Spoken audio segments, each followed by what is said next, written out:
সুপ্রিয় শিক্ষার্থীবৃন্দ, আসসালামু আলাইকুম। আমি মোহাম্মদ খালিদ ইকবাল জুয়েল, সহকারী অধ্যাপক গণিত বিভাগ এবং আইসিটি, কুমিল্লা সরকারি মহিলা কলেজ। স্বাগত জানাচ্ছি তোমাদের আজকের আইসিটি ক্লাসের চ্যাপ্টার টু এর আজকে প্রথম class, data communication system and networking ক্লাসে। Data communication system and networking very important chapter, আমাদের বাস্তব জীবনের সাথে সম্পর্কিত মোটামুটি এই চ্যাপ্টারটি। আমরা বর্তমান যুগে তথ্য প্রযুক্তির যুগে যেই এই কমিউনিকেশন সিস্টেমের সাথে আমরা সবাই পরিচিত, মোটামুটি এই সিস্টেমের সাথে সম্পর্কিত হচ্ছে এই চ্যাপ্টারটি। তো তোমরা মোটামুটি সবাই পরিচিত যে ডেটা কমিউনিকেশন সিস্টেমের সাথে পরিচিত।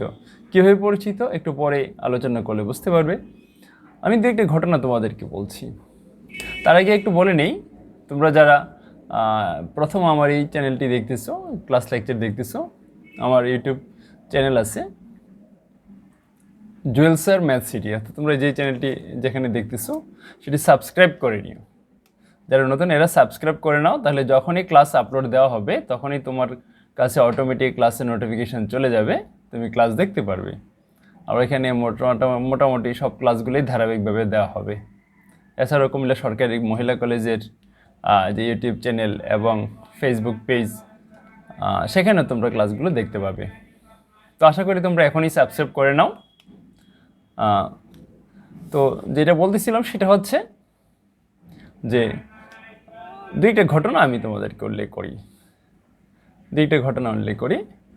সাপোজ মনে করো কোথাও খেলা হচ্ছে, এখন হয়তো বা আইপিএল খেলা অথবা ক্রিকেট, যে কোনো খেলা কোনো এক দেশে খেলা হচ্ছে, তুমি ঘরে বসে দেখতেছো, লাইভ সম্প্রচার হচ্ছে। কিভাবে দেখতেছো? এই যে ঘটনাটা, এটাই হচ্ছে আমার কমিউনিকেশন সিস্টেমের একটা উদাহরণ। কথা ক্লিয়ার? হ্যাঁ। অথবা তুমি আমাদের যে মোবাইল যোগাযোগ করতেছি, আমরা মোবাইলে কথোপকথন করতেছি, সেটা একটা কমিউনিকেশন সিস্টেম, তাই না? তারপরে আসতেছে যে তোমরা যে টেলিভিশন দেখতেছো, এটাও একটা কমিউনিকেশন সিস্টেম। প্রত্যেকের ঘরে বা তোমরা যারা টিভি দেখতেছো অথবা মোবাইলের মাধ্যমে তোমরা যারা লাইভ সম্প্রচার অথবা এই ধরনের বিষয় দেখতেছো, এটা একটা কমিউনিকেশন সিস্টেমের উদাহরণ। এখন আসো আমরা বাস্তব আমাদের পড়ালেখার মধ্যে ফিরে আসি। সেটা হচ্ছে যে কমিউনিকেশন বলতে আমরা কী বুঝি? যে বলতেছি এখানে ডাটা কমিউনিকেশন, তাহলে কমিউনিকেশন বলতে আসলে কী বুঝি? যোগাযোগ বলতে কী বুঝি? কখন কমিউনিকেশন হয়? সামনাসামনি দুজন বসে আছে, তো তুমি কথা বলতেছো। এখন তুমি যার সাথে কথা বলতেছো সেই লোক মনে করো বধির, সে কানে শুনতে পায় না। তুমি কথা বলতেছো বাট সে বধির, তাহলে এই দুজনের সাথে কি কোনো কমিউনিকেশন হচ্ছে? তথ্য আদান প্রদান হচ্ছে না। খেয়াল করে দেখো, দুজন দূরে কোথাও আছো, দূরবর্তী দেখতেছো বাট দূরে আছো, মনে করো একটা মাঠের এই মাথায় মাথায় দুজন কথা বলতেছো। তার কান ঠিক আছে, তোমার মুখ ঠিক আছে, তুমি বলতেছো, তাও কিন্তু সে শুনতে পাচ্ছে না।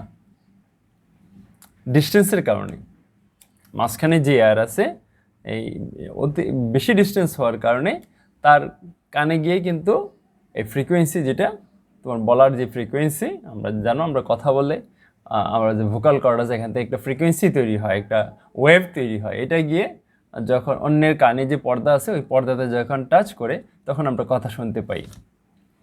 তো যখন অনেক দূরে থাকে স্বাভাবিকভাবে, তখন তার এই ফ্রিকোয়েন্সিটাকে তার কানে বাধা কোনো আঘাত করতে পারে না, তার আগে এটা মিশে যায়। তাহলে কিন্তু কমিউনিকেশন হচ্ছে না। কথা ক্লিয়ার? তুমি মনে করো দুজনে চাঁদে গেলা, তোমরা দুইজন বান্ধবী অথবা দুজন বন্ধু মিলে চাঁদে গেলা, সামনাসামনি দুজন আছো, এভরিওয়ান ইজ ওকে, দুজনে কথা বলতেছে বাট কেউ কারো কথা শুনতে পাচ্ছে না। বিষয়গুলো মনে রাখবে, এক্সাম্পলগুলো। কারণ কি? কারণ এখানে আচ্ছা, কারণটা তুমি চিন্তা করো, আমি বললাম না, তুমি চিন্তা করে বের করো কারণটা কি, কেন এই যে কমিউনিকেশন হচ্ছে না কিন্তু, তাই না? এই যতগুলো উদাহরণ দিলাম একটাতে কিন্তু পারফেক্ট কমিউনিকেশন হচ্ছে না। হ্যাঁ, আবার দুজন যখন সুস্থ মানুষ সামনাসামনি কথা বলতেছো তখন তথ্যের আদান প্রদান করতেছি, মোবাইলে যখন কথা বলতেছি তখন একে অপরকে শুনতেছি, একে অপরের সাথে কথা বলতেছি। আমি যখন তোমার কাছে একটা মেইল পাঠালাম, হ্যাঁ, তখন সে দেখতেছে, তখন কিন্তু আবার তথ্যের আদান প্রদান করতেছি। এই ঘটাটাকে বলা হয় কমিউনিকেশন। এই তথ্যের আদান প্রদান ঘটাকে বলা হয় কমিউনিকেশন। কথা ক্লিয়ার? এই যে বিষয়টা, তথ্যের আদান প্রদান যে ঘটার যে প্রক্রিয়াটা, বিষয়টা, সেটাই হচ্ছে আমার কমিউনিকেশন। তাহলে এখন আসলে ডেটা কমিউনিকেশন কাকে বলে আমরা এখন দেখব। মূলত ডেটা কমিউনিকেশন কাকে বলে এবং কমিউনিকেশন এবং ডেটা কমিউনিকেশন, ঠিক আছে? আমরা একটু সংজ্ঞাটা দেখে আসি যে আমাদের কমিউনিকেশন সিস্টেম এবং ডেটা কমিউনিকেশন সিস্টেম তাহলে কাকে বলে। দেখো কি লেখা আছে, আমরা যে বলতেছি, যে পদ্ধতির মাধ্যমে যোগাযোগ প্রযুক্তি ব্যবহার করে বিভিন্ন তথ্য, অডিও, ভিডিও আদান প্রদান করা হয় তাকে কমিউনিকেশন সিস্টেম বলে। যে পদ্ধতির মাধ্যমে যোগাযোগ প্রযুক্তি, এখানে কিন্তু শব্দটা খেয়াল করো, যোগাযোগ প্রযুক্তি একটা শব্দ আছে, যোগাযোগ প্রযুক্তি ব্যবহার করে বিভিন্ন তথ্য, অডিও, ভিডিও আদান প্রদান করা হয় তাকে কমিউনিকেশন সিস্টেম বলে। তুমি যে মোবাইলে কথা বলছো, তাহলে এখানে আমরা যে প্রযুক্তিটা ব্যবহার করতেছি সেটা হচ্ছে যোগাযোগ প্রযুক্তি। তাহলে যোগাযোগ প্রযুক্তির মাধ্যমে কিন্তু আমরা তথ্য, মানে যে কথা বলতেছি আমরা, হ্যালো বলতেছি, কেমন আছো, এটা কিন্তু একটা তথ্য, এই তথ্য আদান প্রদান করতেছি। মেল পাঠালা, একটা ভিডিও পাঠালা, একটা অডিও পাঠালা, তুমি তোমার বন্ধুর সাথে মোবাইলের মাধ্যমে, সাপোজ শেয়ার ইটের মাধ্যমে একজন কাছে আরেকজন ডেটা ট্রান্সফার করলা, এটাও কিন্তু কমিউনিকেশন সিস্টেম। তাহলে যোগাযোগ প্রযুক্তি ব্যবহার করে আমরা কি করতেছি, তথ্য আদান প্রদান বা অডিও বা ভিডিও আদান প্রদান করা হয়, তাকে বলা হয় কমিউনিকেশন সিস্টেম। তো কমিউনিকেশন সিস্টেম আর ডেটা কমিউনিকেশন সিস্টেম প্রায় সেম কনসেপ্ট। তো যদি ডেটা কমিউনিকেশন সিস্টেম আমরা বলি, আমরা সেক্ষেত্রে আমরা বলবো, যদি বাইনারি পদ্ধতিতে ডেটা ট্রান্সমিট হয়, ডেটা আমরা আলোচনা করব, দুইভাবে ডেটা ট্রান্সমিট হইতে পারে, অ্যানালগ এবং বাইনারি সিস্টেমে, অ্যানালগ এবং ডিজিটাল সিস্টেমে। তো আবার কখনো কখনো দুইটা সংমিশ্রণের মাধ্যমেই তোমার ডেটা ট্রান্সমিট হইতে পারে, আমরা আলোচনা করব সামনে। তো যেটা বলতেছিলাম সেটা হচ্ছে যে এই ডেটা ট্রান্সমিশন প্রক্রিয়া, ডেটা কমিউনিকেশন সিস্টেমে যদি কম্পিউটার ব্যবহৃত হয়, কম্পিউটারের বিষয়টা থাকে সাধারণত, সেক্ষেত্রে আমরা এটাকে ডেটা কমিউনিকেশন সিস্টেম বলি, সেটা আমরা ডেটা কমিউনিকেশন সিস্টেম বলি। কম্পিউটার বা এই ধরনের ডিজিটাল ডিভাইসের যদি সংশ্লিষ্টতা থাকে, সাধারণত আমরা এটাকে বলি। যেমন তারপরে আমরা একটু তোমাদেরকে অন্যভাবে সংজ্ঞাটা যদি আমরা বলি যে ডেটা কমিউনিকেশন সিস্টেম কাকে বলে। ডেটা, কোনো ডেটা, যে কোনো প্রকার ডেটা হইতে পারে, সেটা তোমার লিখিত ওয়ার্ড হইতে পারে, সেটা অডিও হইতে পারে, সেটা ভিডিও হইতে পারে। বলছে যদি এক স্থান থেকে অন্য স্থানে, এক মাধ্যম, এক ডিভাইস থেকে অন্য ডিভাইসে, এক কম্পিউটার থেকে অন্য কম্পিউটারে, এক ব্যক্তি থেকে অন্য ব্যক্তির কাছে, অথবা কোনো একটা ডিভাইসের কোনো একটা অংশ হতে অন্য ডিভাইসের কোনো একটা অংশে যদি এই ডেটা স্থানান্তরের যে প্রক্রিয়া, সেটাকে বলা হয় ডেটা কমিউনিকেশন সিস্টেম। এভাবেও তোমরা সংজ্ঞাটা বলতে পারো পরীক্ষায় যদি আসে। কথা ক্লিয়ার? এখন এই ডেটা কমিউনিকেশন সিস্টেমের মধ্যে কিছু জিনিস ব্যবহৃত হয়, সেটা হচ্ছে কি, হার্ডওয়্যার, সফটওয়্যার, তারপর হচ্ছে নেটওয়ার্ক ব্যবস্থা এবং এই টেকনোলজি যেগুলো ব্যবহৃত হয় সেগুলোকে বলা হয় কমিউনিকেশন সিস্টেম। সেগুলোকে কী বলা হয়? এই যে কম্পিউটার ব্যবহৃত হচ্ছে, নেটওয়ার্কিং সিস্টেমটা মাঝখানে যে আমরা আলোচনা করব, সামনে নেটওয়ার্কিং আসতেছে, সেটাকে বলা হয় কমিউনিকেশন সিস্টেম। কথা ক্লিয়ার? সেটাকে বলা হয় কমিউনিকেশন সিস্টেম। এখন তার পরবর্তী প্রশ্ন যেটা, সেটা হচ্ছে এই যে ডেটা কমিউনিকেশন সিস্টেমের উপাদান কয়টা? এই যে আমরা বললাম যে ডেটা কমিউনিকেশন বলতেছি, এখন একটা পারফেক্ট ডেটা কমিউনিকেশন সিস্টেমের কয়টা উপাদান লাগবে সেটা আমরা এখন দেখব। তো পারফেক্ট ডেটা কমিউনিকেশন সিস্টেমের কয়টা উপাদান লাগবে? আজকে মূলত আমরা ডেটা কমিউনিকেশন সিস্টেম নিয়ে আলোচনা করব। তো তোমরা একটু খেয়াল করে দেখো যে ডেটা কমিউনিকেশন সিস্টেমের উপাদান বা অংশসমূহ কী কী। একটা হচ্ছে সোর্স, উৎস, 2 নম্বর হচ্ছে ট্রান্সমিটার বা প্রেরক, 3 নম্বর হচ্ছে মিডিয়াম বা মাধ্যম, রিসিভার বা গ্রাহক, ডেস্টিনেশন বা গন্তব্য। তো একদম সহজভাবে যদি আমি একটু আলোচনা করে নিই, প্রথমেই যদি এই যে আমার কমিউনিকেশন সিস্টেমের ডেটা কমিউনিকেশন সিস্টেমের সাধারণ যে চিত্র, যেটা তোমরা একটু খেয়াল করে দেখো, সোর্স, তারপর প্রেরক, প্রথমে সোর্স থেকে ডেটা প্রেরকে যায়, প্রেরক থেকে মাধ্যমে, মাধ্যম থেকে প্রাপকে, তারপরে গন্তব্যের নিকট পৌঁছায়। এখন একটা খোলা মাঠ অথবা অডিটোরিয়ামে শ্রোতা যখন তোমার যে স্পিকার যখন বক্তব্য দেয়, সাপোজ মাঠের মধ্যে, তখন কি ইউজ করি? মাইক্রোফোন ইউজ করি, মাইক ইউজ করি। ওই যে একটু আগে বলছিলাম যে মাঠের দুই প্রান্তে দুইজন বসে থাকলে কিন্তু যখন এই প্রান্ত থেকে কথা বলো ওই প্রান্তে কিন্তু শোনা যায় না, তো সেক্ষেত্রে আমরা কি ইউজ করি? মাইক ইউজ করি। তাহলে খেয়াল করে দেখো, এই যে আমার মাইক্রোফোনটা, এরকম একটা মাইক্রোফোন ইউজ করা হয়। তাহলে মূল সোর্সকে, সোর্স হচ্ছে আমি, আর যদি আমি স্পিকার হই, আমি হচ্ছে মূল সোর্স। তাহলে আমার কথাটা প্রেরক, কে প্রেরণ করতেছে? যে মাইক্রোফোন যেটা ইউজ করতেছি সে হচ্ছে আমার প্রেরক, ট্রান্সমিটার। কার মাধ্যমে? তারের মাধ্যমে। কোথায় প্রেরণ করতেছে? ওইখানে স্পিকার থাকে বা মাইক থাকে, স্পিকার বা মাইকের নিকট প্রেরণ করতেছে। এখন স্পিকার কি করতেছে? সে আবার কার কাছে পৌঁছছে? স্পিকার থেকে যেই শব্দটা বের হচ্ছে সেটা গিয়ে যে শ্রোতা যে আছে, যে শ্রোতাই হচ্ছে আমার সর্বশেষ গন্তব্য, শ্রোতার কানের নিকট যে পৌঁছে। তাহলে এর দ্বারা কি হচ্ছে? এই যে আমি একটা মাইক সিস্টেম, যখন মাইক্রোফোন সিস্টেম বা এখানে সাউন্ড সিস্টেম যখন ইউজ করতেছি, তখন কিন্তু একটা পারফেক্ট কমিউনিকেশন তৈরি হচ্ছে। আমার কথা বলা অডিয়েন্স যারা আছে সবাই কিন্তু শুনতে পাচ্ছে, এখানে তথ্য আদান প্রদান করতেছি। তাহলে এখানে কয়টা জিনিস লাগতেছে দেখো, সোর্স আমি, প্রেরক আমার মাইক্রোফোন, মাধ্যম যে তার মাধ্যমে তার দিয়ে যাবে, এক্ষেত্রে অন্য ক্ষেত্রে অন্য মাধ্যম হবে, তারপর হচ্ছে প্রাপককে, ওইখানে স্পিকার, তারপর হচ্ছে গন্তব্য হচ্ছে যে রিসিভার, আমার যে শ্রোতা যারা আছে এদের কান। এ হচ্ছে স্বাভাবিক একটা এক্সাম্পল। আর আমরা এখন আধুনিক যে ডিজিটাল ডেটা কমিউনিকেশন সিস্টেম, সেক্ষেত্রে আমরা এটাকে যদি অন্যভাবে বলি যে সোর্স, প্রেরক, মাধ্যম, গন্তব্য, এই বিষয়গুলোকে আমরা তোমাদেরকে একটা এক্সাম্পল দিয়ে দেখাচ্ছি যে সেগুলো কী। সাপোজ তুমি এইটা তোমার একটা ল্যাপটপ,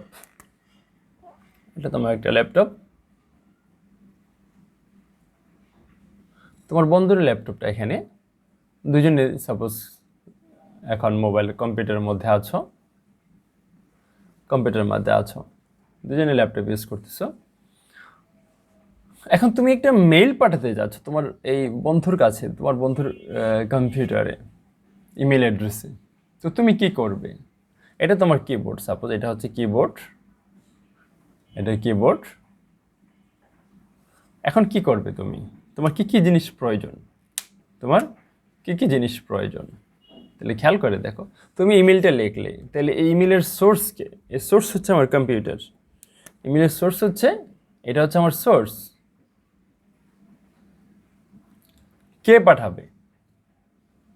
তাহলে পাঠানোর জন্য তোমার কম্পিউটারের সাথে বা তোমার ল্যাপটপের সাথে একটা কি প্রয়োজন?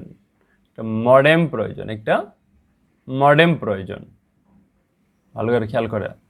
এখন তোমার যে মোবাইলের মাধ্যমে, তুমি তো বলতে পারো স্যার আমরা তো মোবাইলের মাধ্যমে ইমেল পাঠাতে পারি। হ্যাঁ, তোমার মোবাইলের মধ্যে বিল্ট ইন অবস্থায় মডেমটা ইনক্লুড করা থাকে, সেটা তুমি বাইরে থেকে দেখো না, বাট ভিতরে বিল্ট ইন অবস্থায় আমরা মডেম যখন পড়বো, তো মডেমের অনেক ক্লাসিফিকেশান আছে, সেটা হচ্ছে মডেমটা মোবাইলের মধ্যে বিল্ট ইন অবস্থায় আছে।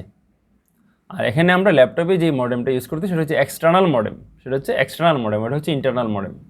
তো মডেম কিন্তু লাগবে মানে একটা ডিভাইসের একটা অংশ কিন্তু মডেমের কাজটা করতেছে মোবাইলের মধ্যে। যাই হোক, এখানে আমরা বলতেছি যে একটা মডেম প্রয়োজন, আমি ল্যাপটপের সাথে যেন একটা মডেম কানেক্ট করলাম, তাহলে কি ঘটনা ঘটতেছে? এই মডেমের মাধ্যমে কিন্তু ওইখানে যাবে। তাহলে নিশ্চয়ই তোমার এই বন্ধুর মোবাইলেও অন্য একটা মডেম কানেকশান থাকা লাগবে, এখানেও একটা মডেম কানেকশান থাকা লাগবে। তাহলে এই ল্যাপটপটা হচ্ছে সোর্স, এই মডেমটা কি, কে ডেটাটা প্রেরণ করবে, কে? কম্পিউটার কিন্তু ডেটা প্রেরণ করতে পারবে না, প্রেরণ করবে মডেম, যেহেতু তার মধ্যে সিম আছে, সে ডেটা কমিউনিকেশন সিস্টেমের সাথে সে জড়িত। তো এইটা হচ্ছে আমার প্রেরক বা ট্রান্সমিটার, এটা হচ্ছে প্রেরক বা ট্রান্সমিটার। এখন মডেম কিভাবে পাঠাবে, মডেম কিভাবে পাঠায়? সাপোজ তুমি একটা গ্রামীণ ফোনের মডেম ইউজ করতেছো, কথার কথা, তো সেক্ষেত্রে কি মডেম কি করবে? নিশ্চয়ই মডেম, এখানে একটা গ্রামীণ ফোনের একটা নেটওয়ার্কিং ব্যবস্থা আছে, গ্রামীণ ফোনের একটা টাওয়ার আছে, তাই না? গ্রামীণ ফোনের একটা কি মোবাইল টাওয়ার আছে এখানে, সে হয়তো এক টাওয়ার থেকে আরেক টাওয়ারে এই কাছাকাছি বললাম, এটা একটা টাওয়ার, সে তার কাছাকাছি একটা মোবাইলের টাওয়ার, এটা দেশে হইতে পারে, বিদেশে হইতে পারে, বা এক জেলা থেকে আরেক জেলা, অন্য জেলায় এখানে আরেকটা মোবাইল টাওয়ার আছে। ক্লিয়ার? তাইলে খেয়াল করে দেখো, এই যে এখান থেকে কিন্তু এই মডেম থেকে ডেটাটা এই টাওয়ারে যাবে, মডেম থেকে ডেটাটা টাওয়ারে যাবে, এক টাওয়ার থেকে আরেক টাওয়ারে যাবে, এই টাওয়ার থেকে এই টাওয়ারে আসবে। তাহলে এই মাঝখানে যেই অংশটা ব্যবহৃত হচ্ছে সেইটা হচ্ছে আমার মাধ্যম। মাধ্যম হিসেবে আমরা মাধ্যম সামনে পড়বো এই চ্যাপ্টারে, কয়েক প্রকার মাধ্যম আছে, তার বিহীন মাধ্যম, মাইক্রোওয়েভ হইতে পারে, স্যাটেলাইট হইতে পারে, ঠিক আছে? এগুলো আমরা তোমাদেরকে পড়াবো ইনশাল্লাহ, আমরা আলোচনা করব। তো আমরা এখানে মাধ্যম হিসেবে এই যে মোবাইল যে নেটওয়ার্ক যেটা, সেটাকে আমরা ইউজ করলাম, তাহলে খেয়াল করে দেখো, এই কম্পিউটার থেকে এই কম্পিউটার ডেটা ট্রান্সমিট হওয়ার জন্য কিন্তু আমার এই উপাদানগুলো মাস্ট প্রয়োজন, এজন্য এই উপাদানগুলো বলা হয়েছে ডেটা কমিউনিকেশন সিস্টেমের উপাদান। এই অংশগুলোকে বলা হয়েছে ডেটা কমিউনিকেশন সিস্টেমের উপাদান। তো এখানে দুই একটা বিষয় একটু আলোচনা করে নেই, সেটা হচ্ছে এই যে একটা সোর্স, এগুলো কিন্তু এমসিকিউর কোশ্চেন, খেয়াল রাখবে কিন্তু পরীক্ষার প্রশ্ন।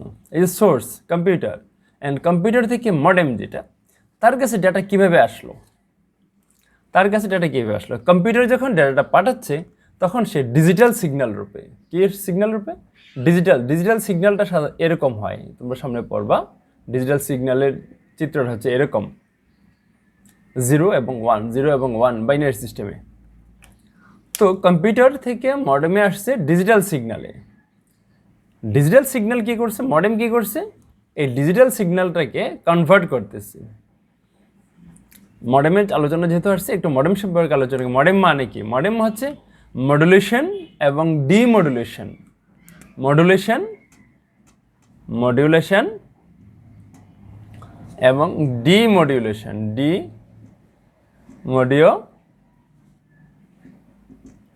দুইটা একত্রে, এই মডুলেশনের এমও আর ডিমডুলেশনের ড্যাম, দুইটা মিলে হয়েছে মডেম। কথা ক্লিয়ার? দুইটা মিলে একত্রে হয়েছে মডেম। তাহলে মডুলেশনটা কি একটু খেয়াল করে দেখো, সেটা হচ্ছে এই সোর্স হচ্ছে কম্পিউটারটা, সে মডেমের কাছে ডেটা প্রেরণ করতেছে ডিজিটাল সিগন্যাল রূপে। আগে আমি সামনে তোমাদেরকে আরও বোঝাবো, আপাতত ধারণা একটু নিয়ে নাও। ডিজিটাল সিগন্যাল রূপে সে ডেটা প্রেরণ করতেছে মডেমের নিকট। মডেম কি করছে?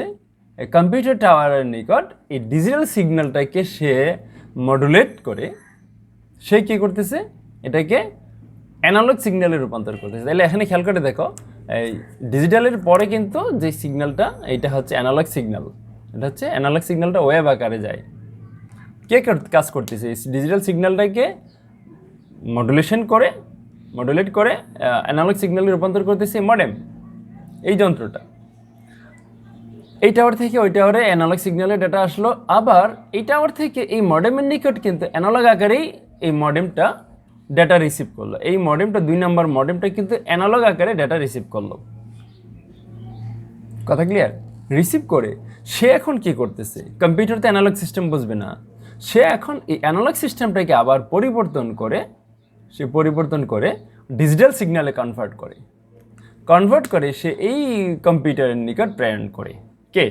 এই দ্বিতীয় মডেমটা। তাহলে খেয়াল করে দেখো, এই মডেম কিন্তু, এই দুটো কিন্তু সেম মডেম, প্রায় একই ধরনের মডেম। তো এই মডেমটা কিন্তু 2 ধরনের কাজ সে করতেছে। এখানে সে ডিজিটালকে সে কী করতেছে?